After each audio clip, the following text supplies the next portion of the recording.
बिस्मिल्लाहिर्रहमानिर्रहीम। मेरे तमाम देखने और सुनने वालों को अस्सलामु अलैकुम। नाजरीन, आज हम लोग जो टॉपिक डिस्कस करने जा रहे हैं वो है ideology of Pakistan. First of all हम लोग आइडियोलॉजी देखेंगे कि आइडियोलॉजी की डेफिनेशन क्या होती है। The social, political and religious programme of a movement that becomes a collective objective of a nation is called ideology. Ideology basically किसी एक नेशन की मुतफ़िका सोच का नाम है।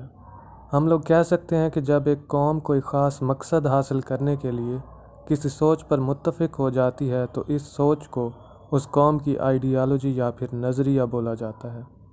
इसकी एग्ज़ाम्पल अगर देखें तो हम लोग कह सकते हैं कि मुस्लिम उम्मा की जो आइडियोलॉजी है वो अल्लाह ताला को वाहिद मानना और हज़रत मोहम्मद सल्लल्लाहु अलैहि वसल्लम को अल्लाह ताला का आखिरी नबी मानना है।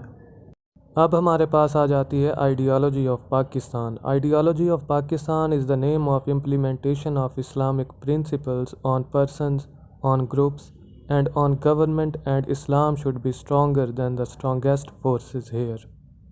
Ideology of Pakistan actually Pakistan में रहने वाले तमाम लोगों पर इस्लाम के असूलों की इम्प्लीमेंटेशन है, और इस आइडियोलॉजी का मकसद ये भी है कि पाकिस्तान में जितने भी लोग आबाद हैं और जितनी भी ताकतें हैं उनमें सबसे सुपीरियर इस्लाम और अल्लाह ताला की ताकत को समझा जाए। तो नाजरीन, ये थी हमारी आज की वीडियो। अगर पसंद आई हो तो लाइक और शेयर ज़रूर कीजिएगा, और प्लीज़ सब्सक्राइब करना मत भूलिएगा ताकि हमारी हौसला अफजाई हो। हमारी नेक्स्ट आने वाली वीडियोज़ तक अल्लाह निगहबान।